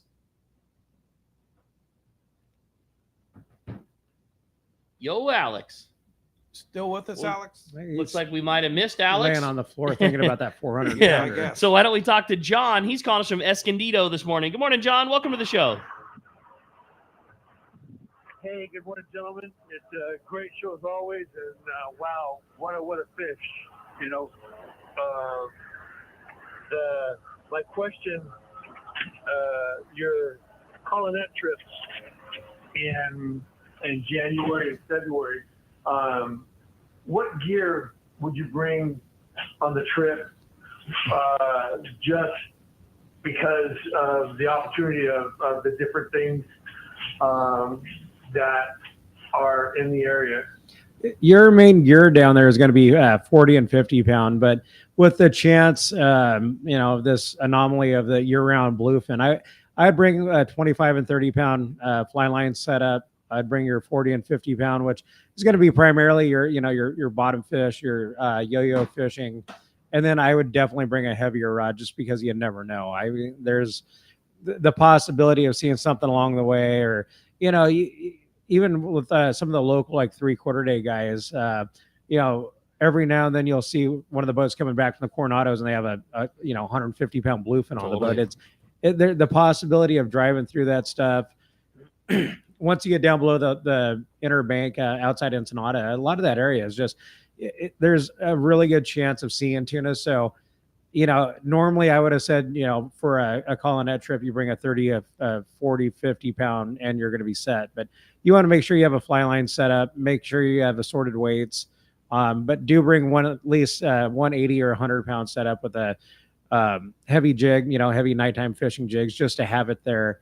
But your 10 to 12 ounce torpedo weight, 2 hooks, and yo-yo jigs are going to be your primary down there. And there has been times where we've had phenomenal lingcod fishing, phenomenal yellowtail fishing on those trips. So that you want to bring something you can wind a yo-yo jig with. There you go. Phones have been packed. One line just opened up, 213-432-1090. You've been trying to get through all morning. There's your shot to get through. Have a chance to win a day and a half on the Tribute, as well as talk to Captain Mike. Crazy. Hey, a great text come through. Good morning, boys. The Tribute is such a fantastic operation. The crew is always energetic and really fun. It seemed like the 50-pound bait setup was used a lot this year for some of the bigger yellowfin and sinker rig bluefin. My question is for Mike. What rod and reel are you fishing for that? Also, how do you like to set up your Spectra and Seaguar fluorocarbon top shot as well? That's all from Rory and Lakeside. Good question. We're give a shout out to 2 of our sponsors. We're sponsored by Seeker and Akuma, so you're going to see most of our boat gear being as such. And we had a lot of trips this year where plunker bites started getting down to it, and you talk to a boat next to you that's been drifting for the same amount of time, and they had 15 or 18 fish, and we had 40 or 50 fish. And a lot of it came down to, fishing a 6 ounce torpedo weight, rubber banded onto your 50 pound, 60 pound. It gives you usually a better opportunity to hook fish on your heavier gear. And you have the option of fly lining one of these sardines on 30 pounder, fishing 50 or 60, and your hook to land ratio, skyrockets. The tangles, oh man. We had a couple of those when I was talking about the trip where we were fishing bluefin instead of going out yellowfin fishing. Phenomenal weather, and you know what happens when you have 30 sinker rods going down and there's no wind. So the tangles were a little bit of a thing, but as far as your connection goes, just doing an Albright or whatever you're more comfortable with, it's always going to be the go-to. You have guys doing, as far as the mono to fluoro, just doing a uni to uni, but whatever it is, just if you're the one doing it, make sure you're comfortable with it. We've got guys that come out, they're like, what do you think of this? And I go, what is it? It's if it's not tied properly, make sure a crew member helps you or have the tackle. And that's what they're there shop for. Exactly. Yeah, the crew wants to help. You don't want to be, well, I've lost 3 fish in a row, and so what happens? Well, every time I wind up, my mono's gone. It's like, well, you should ask somebody after the first time. Here's the thing: is that sure you can do it, but those guys do it every single day. You maybe do it occasionally. It's quick, it's efficient. They have no problem doing it. Totally. Even if they're biting, usually the guy on the bait tank can throw a handful of bait, turn around and knock out a knot in a few seconds. That might take you 10 or 15 minutes. Right. So For sure. Well, let's jump back on the phones. How about this time we talked to Lorenzo, calling us from up in Orange County this morning. Good morning, Lorenzo. Welcome to Let's Talk Hookup. Hey, Pete, Rick, Mike. Good morning. Rick, that was a great call earlier in the day, in the morning. You said salting those fish. You oversalt it. No good.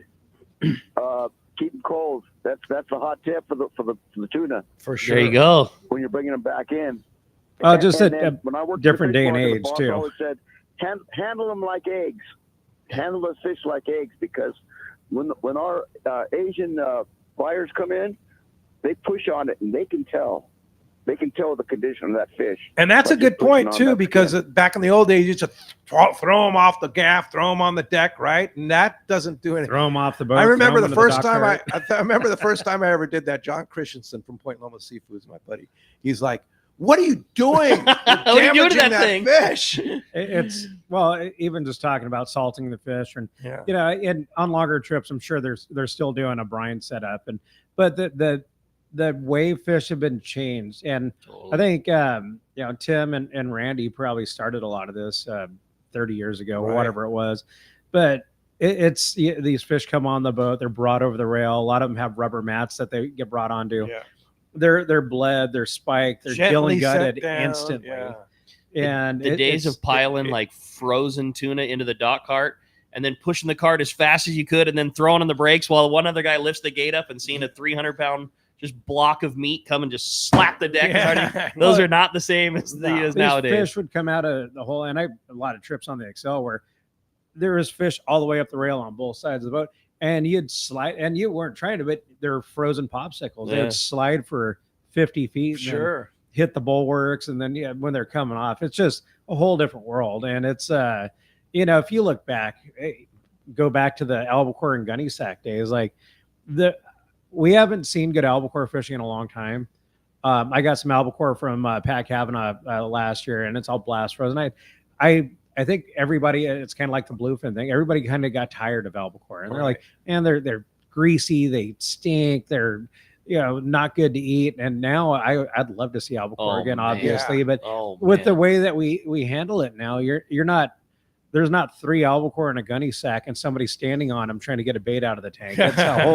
It's going to be Totally. great, and it's going to really just blow the mind of a lot of these crew members. They're going to be like, they're soft. Yeah, they come they're off the soft, gaff. yeah. Just a whole different world. Yeah. Well, hey, Joshua from Lomita says, Captain Mike Pritchard, what kind of hooks do you prefer when deep dropping for rockfish and fly lining for tuna, circle or J?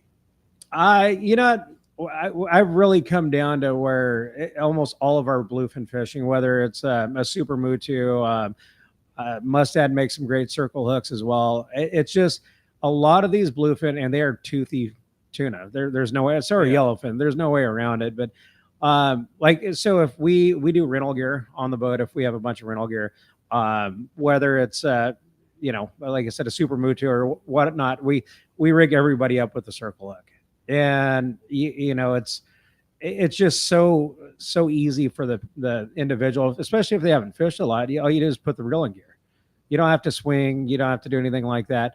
And then for most rockfish fishing, a larger J hook, a 4-aught or like a something long like shank. That. Well, yeah. And then Yeah. there's the Mustad, like easy baiter style, which is a great hook. It's slightly offset, but it's not a full circle hook. It's like an in between. They're great rockfish hooks. But if you're fishing real deep, you want to make sure that those things stay on the hook on the way up. So, that's the thing. You usually want to use a larger than average hook, unless you're fishing whitefish or something. Rockfish, big mouth, even if it's a single strip of squid, but you want to have something with a big barb and something that's going to hang on to that for sure. Well said. Hey, when we come back, we got a lot more Let's Talk Hookup coming your way and a big block of your phone calls. You stay tuned. It's Let's Talk Hookup on that Let's Talk Hookup app and the Sports Grid Radio Network.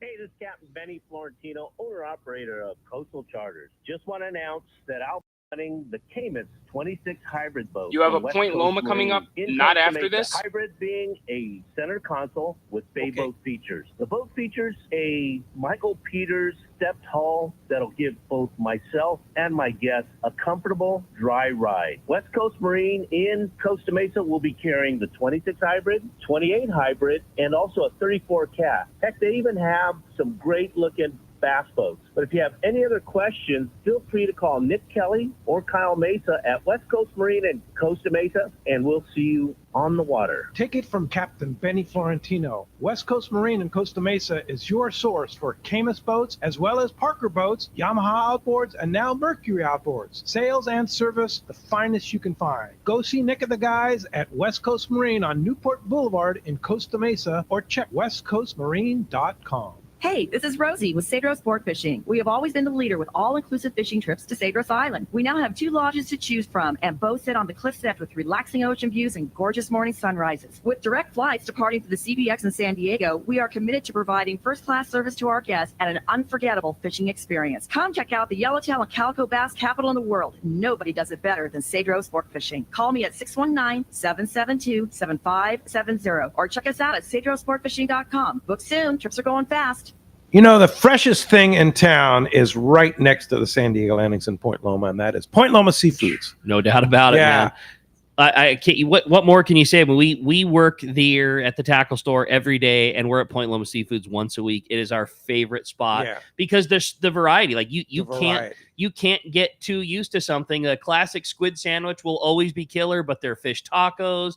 Going for some of the best sushi in town. The cook case. Our favorite thing at home is to grab some of their killer shrimp. I love it. It is the freshest thing in town. Have you ever had the salmon candy? The squaw candy from the kid. Squaw candy. Oh my! Good God, that stuff is so good. It's the best. And their smoked fish array, like have such a variety of smoked fish. Mike was just talking about albacore. Go into Point Loma Seafoods and get yourself a block of smoked albacore and have a cold beer and watch a football game. Life gets no better. Yeah, and they have a great selection of on tap beers too for you. Great place for lunch or dinner. It's Point Loma Seafoods, right next to the San Diego landings in Point Loma.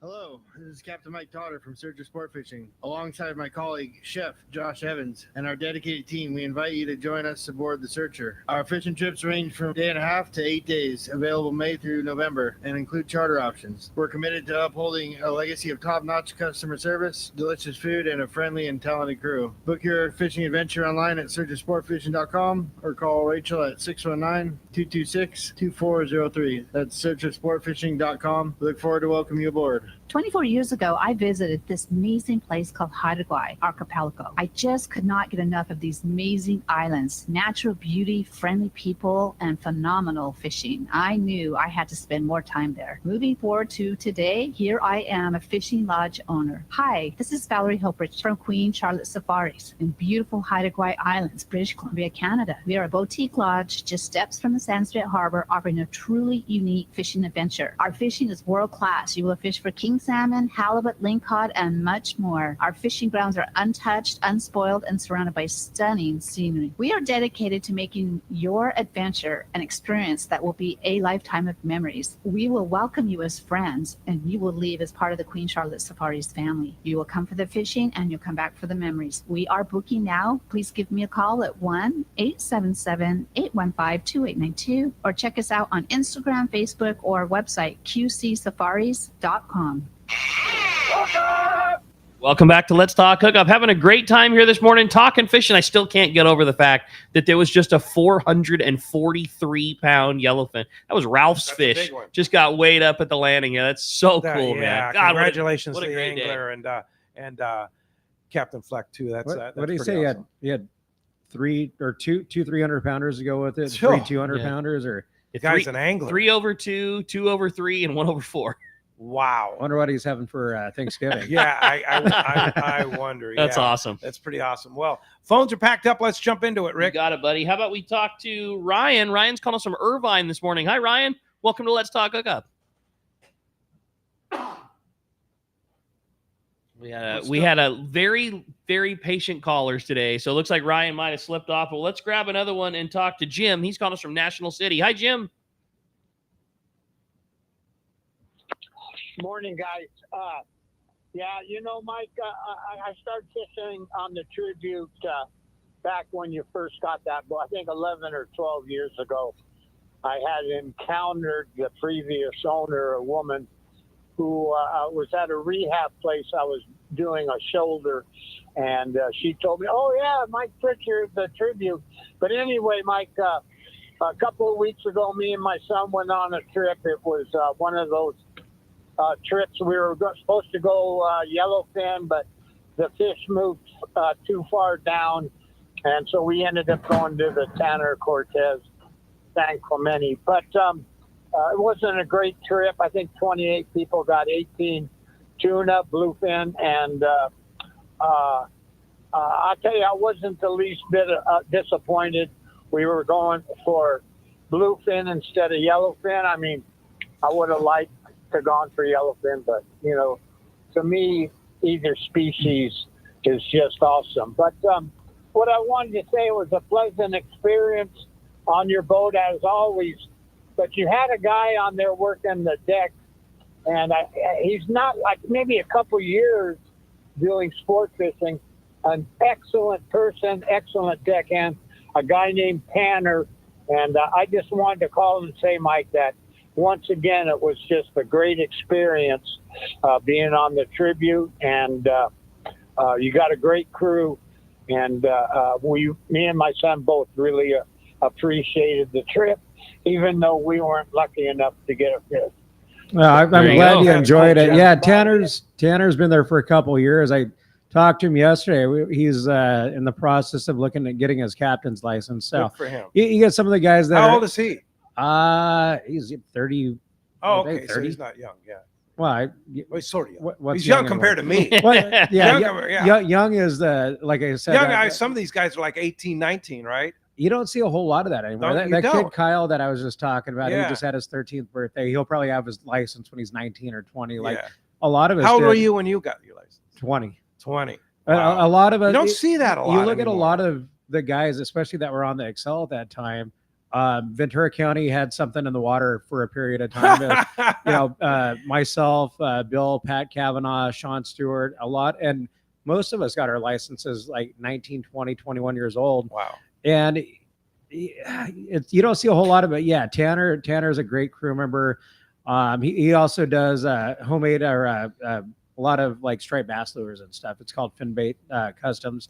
But he loves being out here, and that's cool. one thing. You definitely see how it transpires to the passengers. I'm glad you enjoyed it. When you have a crew member, can you tell right away if it's a guy that's going to be behind the wheel of your boat, a couple years down the road or whatever? Like, is it something that you spot right away? Or like, oh man, this guy will be driving my boat, and hopefully I can keep him long enough before Usually, what I mean? I do. I mean, I'll give myself some credit to putting out some of the good ones. Jake Hensley was one of the first boat he ever ran when he got his license was my boat. Shane Chapman, who's on the Independence. Some of these guys that you want to hang on to, and they get so eager to get off the boat. Everybody wants to go fish long range, which I understand, but I think it's funny. I saw an ad on Sport Fishing Workers Group Facebook group. This guy the other day was asking, well, how big of a license do you need to run sport boats? And he goes, I don't want to work deck. I don't want to have to cut fish. I just want to get a license and start driving it. And it's like, seeing somebody in the Padres lineup who didn't want to play baseball. They just want to be there. It's like, that's not how it works. You need, guys go, what does it take to get into the industry? Well, you have to like to fish for one. Yeah. You're not out there for the 18-hour days for fun. I always chuckle too. You said it best. Like a really good hotshot killer crew member is so anxious to then go to the next step and work long range. And then, yourself and pretty much all of the people that you just mentioned too, will usually do that for a stint. And then I'll come back to driving and doing exactly what you're doing now. The ultimate goal is to run and own your own. If you're going to stay in the business and you don't want to be a 60-year-old night driver, you have to do it. And I think it's funny that there's some other boat captain recently that has been in the industry for quite a while. And he goes, I'll never own a boat. I'll never own a house here. And I said, well, no, you won't with that attitude. Like, you've been doing this long enough. And he goes, well, nobody ever gave me a boat. I said, well, nobody gave me a boat either.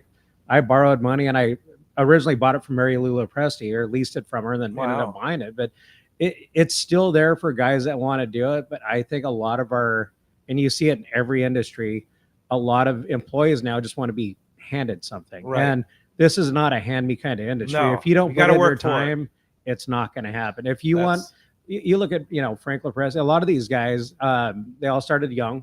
Almost everybody did. Yep. Work their butts That's off. why I say it's like it used to be like commonplace that 20-year-olds were getting their licenses. Today, not so much. I think I bought my boat when I was 35. Yeah. And I thought it took too long. Yeah. Well, and kudos to you too. We were talking about this in the break. The fact that you call us almost every weekend live from the Tribute to give us a report, to promote, to post your social media stuff. That's why your boat's successful, because you work at it. Yeah, it takes a lot of There's work. so many people in this industry, and I'm going to blast some of the people in this industry that don't work at it anymore. They just take it for granted. You work at it. Yep. They assume that if you go out and catch fish, that should be enough. That was enough decades ago. Yeah. And I have some of my operators now. I said, I need pictures. If I'm not Yeah. running the boat, I need pictures and a report. Yeah. It's not, well, okay, we ended up with 43 bluefin at the end of the day. Well, if you're not pushing it, the guy next to you is pushing it. Right. If you're not, the social media side of it. I remember Drew Card saying years ago when I remember you came out on one of my first trips and you said, well, what do you want to do with the boat? I said, I want to make it a no-brainer. If you're going on a day or day and a half trip, which boat to go on? Yeah.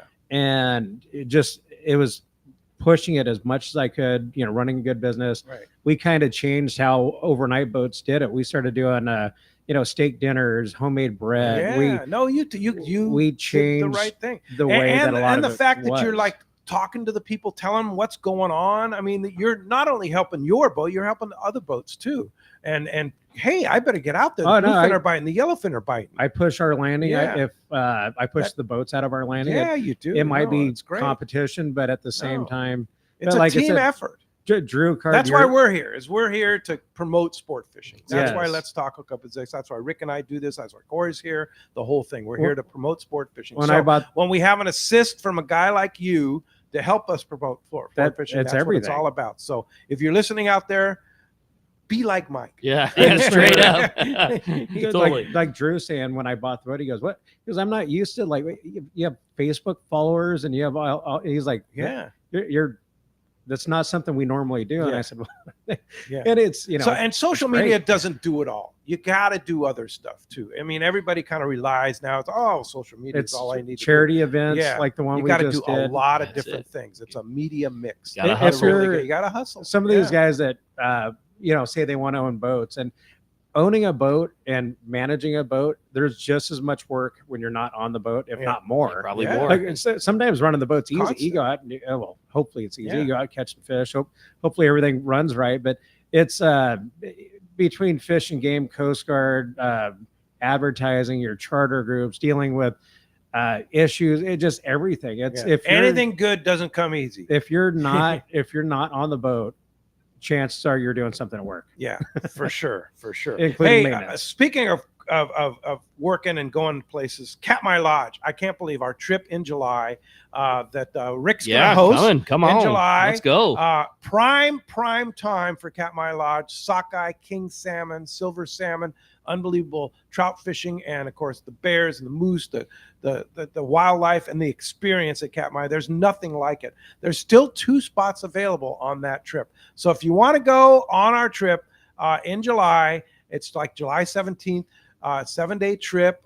It is a trip of a lifetime. I know Brandon from the tackle store this year went, and he just, Brandon's kind of one of those guys that kind of seen it all, and he was like in awe. It is just a special place. I mean, Yeah, the amount of wildlife that you see there, it is not comparable to anything else. And Yeah. that is a true statement. Yeah. You are a very remote wilderness lodge that still somehow maintains a super high level of comfort. The guides, the boats, and the fishing is just, it's not. And if you haven't had thousands of sockeye salmon swimming between your legs, then you just haven't lived. I can tell you that. It's just an unbelievable. We saw 23 different bears the last time we went up Yeah. there. It's incredible. Watching them fishing like you're fishing. It's so fishing in the so same rad. water. Yeah. So check it out. Check Katmai, KATMAI.com, or give Charmel a call in the office, and she'll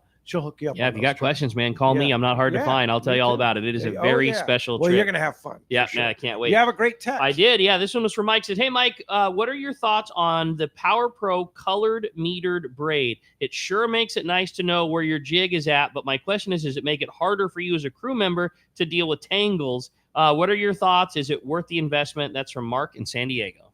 Anything that stands out from the guy next to you is already better.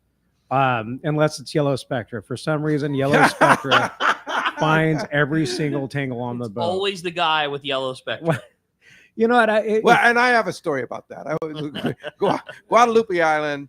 I think I was on the Shogun, and I was fishing red spectra because guy said, "Oh, you're going to get way better at Guadalupe with red spectra, right?" Well, every time I was in a tangle, it was like, "Pete," it was like, never fishing that stuff again. Hey, guy with the yellow spectra, tighten up. You're in another tangle. It's not me. Well, you're the only one fishing Yellow Spectra. Yeah. I can feel my bait swimming. It's not me. Yeah. If you're good with your metered line, like that's one thing we do, especially with that nighttime fishing, is we will take, and we have little line counters, and we'll, anybody that comes up, we'll mark your line, 100 feet, 200 feet, 300 feet.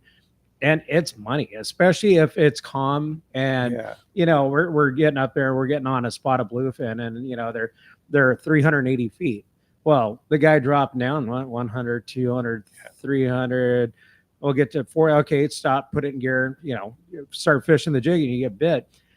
For guys that don't do this all the time, the difference between 200 and 400 feet is you have no idea. I mean, these guys, especially if it's windy and your line stretched out away from the boat, but if the metered spectra, and if you follow it, and I mean, it's money. Yeah. You know exactly where to stop your jig. And, it's neat to be up in the wheelhouse at night and you're watching, you get on the spot, and a lot of times it, starts to fluff up. And you're like, oh man, these things are going to bite. And you can see the jigs going down on the fish finder. And you see some of them, and they drop down and they just shoot straight through it. And you're like, "Hey, man, you went right through it. You're 600 feet, man. You need to wind up a little bit." But it's such a neat. It's like watching a video. That's You're so sitting cool. there watching. All of a sudden, they get bit. Yeah. Power Pro Depth Hunter Offshore. That's the stuff you want. It's amazing stuff. You made a good point in saying offshore. Now, Power Pro makes several types of depth hunter. Right. It was originally designed for ice fishing and stuff. Yeah, right? just musky jig fishing in areas that we don't do it, shallow water, and the color sections were designated in 25-foot sections or 30-foot sections. The depth hunter offshore is the 100-foot sections, and 25 feet. A new color coming off the reel. It's just too hard to keep track of. If you're like Mike saying, if it's at 380 feet, like, okay, I've seen red 6 times now, I'm good. That's just not a thing. But to be able to see yellow, blue, red, okay, now I'm fishing. Like that's the advantage. You want the Power offshore. Pro Depth Hunter Offshore. That's the one. All right, let's jump back in the phones. John calling us from Huntington Beach is up next on Let's Talk Hookup. What's up, John? Hey, good morning, guys. Great show as always, and I just have a question for Captain Mike. What is the history of the Tribute? What was the boat originally? Who made it, and what was the original name? It's made by Ditmar Donaldson, 1966. It's an 80-foot boat, and the nice thing about this is I feel, and I bought the boat after Bill Poole had passed away. It was built for him, and it's one of the boats that you could tell he had his input in. I mean, it's such a fishable boat. The rudders are back away from the corner. You have no problem getting around the stern. It's low, it's wide. A lot of Ditmars are very similar. They're a little bit higher off the water, but this thing was definitely designed, and it was built as the Polaris 3. It was one of his first legit long-range boats. He did a lot of Aleos Rocks trips, a lot of Guadalupe trips, and I remember Ingrid saying it was the first boat that he had where the heads were on the inside. You didn't have to walk up to the bow. So there's two heads, 2 showers, and when I decided to name the boat, it was after Bill had passed away, and I got together with Ingrid, and I said, hey, there's 2 options. I either want to name it the Legacy, which there's a bunch of legacies around. Sure. I said, or I want to name it Tribute as a tribute to Bill Poole. So she started to tear up. It was a no-brainer from there. Cool. The boat spent a good chunk of its life as the Holiday. If it still had the tower, everybody recognized it. It's as distinctive as looking at the Excel from a distance. It's just that tower was always a beautiful boat. Yes, it is. Great lines. And I remember even coming down here the first year I worked on the Producer, looking at that boat on the horizon, and I was like, man, what a great looking boat. Super comfortable too. And that Ditmar hull, solid mahogany. I mean, those things are built like a tank. So soft riding. If you haven't been on the Tribute, and a little bit of weather, you really start to appreciate how the entry back into the water, that boat is so comfortable. 2-inch mahogany planks aren't the worst thing ever. Yeah, no, that's for damn sure. And then the follow-up boat to that was, I believe, was the Searcher, right? The Searcher. So he went from one same Ditmar, kind of deal, right? The Searcher is a double plank Ditmar, a little bit bigger, more. It's staterooms instead of open berthing. We have 2 staterooms, and we changed the boat around a little bit last year to comply with Coast Guard regulations, and we didn't really have to do it. But it actually opened up the bunk room a lot more. We got rid of 6 of our middle bunks. So instead of having, walk down to the end of the bunk room and having to turn around and come back, it's got a kind of a horseshoe design. So you can walk through on either side. And what's your normal load on the Tribute? We've dropped it to 30. It used to be 36. On a big boat like used that, to it's be, crazy. It used to be 56 back in the day. Wow.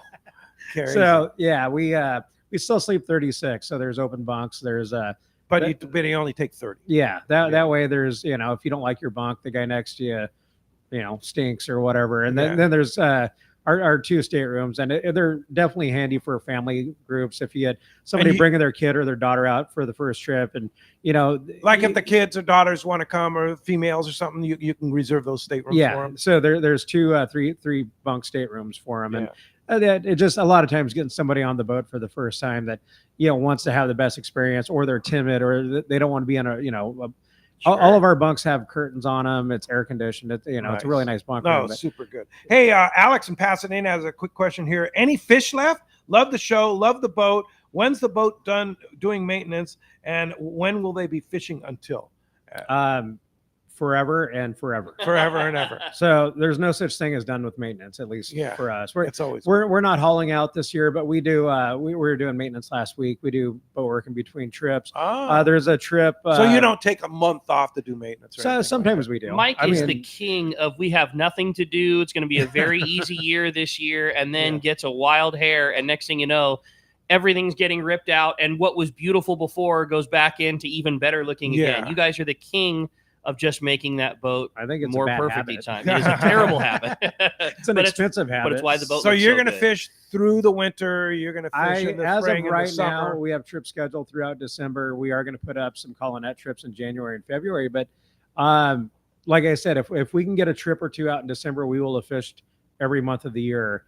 And for usually anything aside from long range boats, or it's pretty unheard of. But we have great options right now. We have deep water rockfish available, and the red fishing has been phenomenal.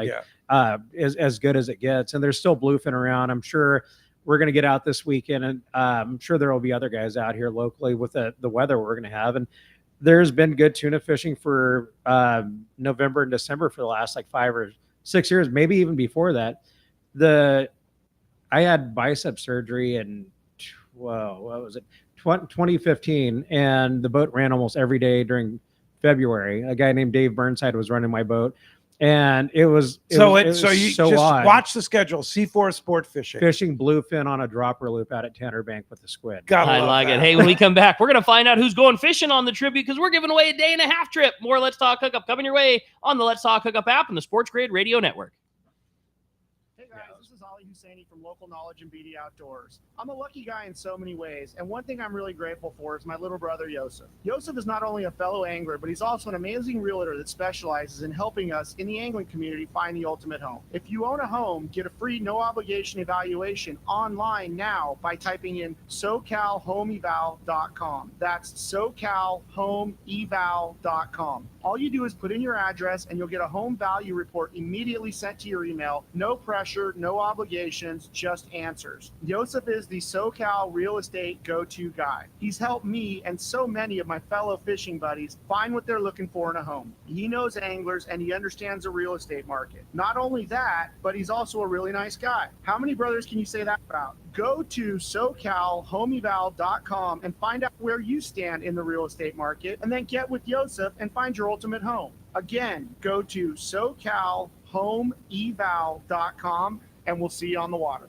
Gamakatsu is not just all about hooks. There's so much more, including the new Gamakatsu fillet knives. Once you try one, you'll always want more. The new tools are also very special, including the Gamakatsu braid scissors made with ceramic blades so they'll never rust. Check out the new lineup of shirts and hats, and of course, Gamakatsu fishing pliers and boxes are amazing. Gamakatsu, much more than just the best hooks. Get them at your local tackle shop or at gamakatsu.com.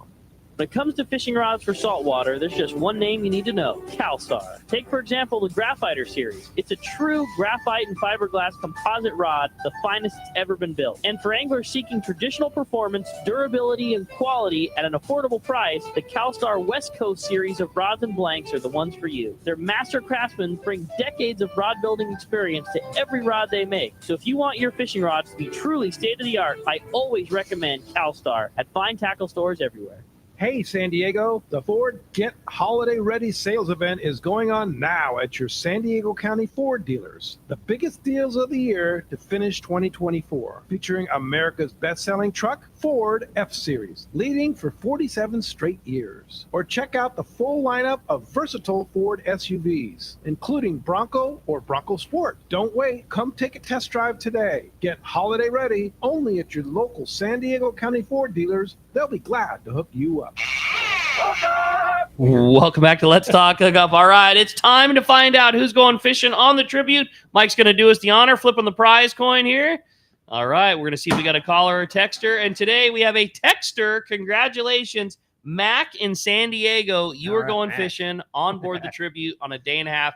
Congratulations. All right, congratulations. And Mike, so sincerely appreciate your awesome, calls, buddy. your support of Let's Talk Hookup and the entire community of sport fishing. And if somebody wants to ride the tribute, go fishing with you, you're going.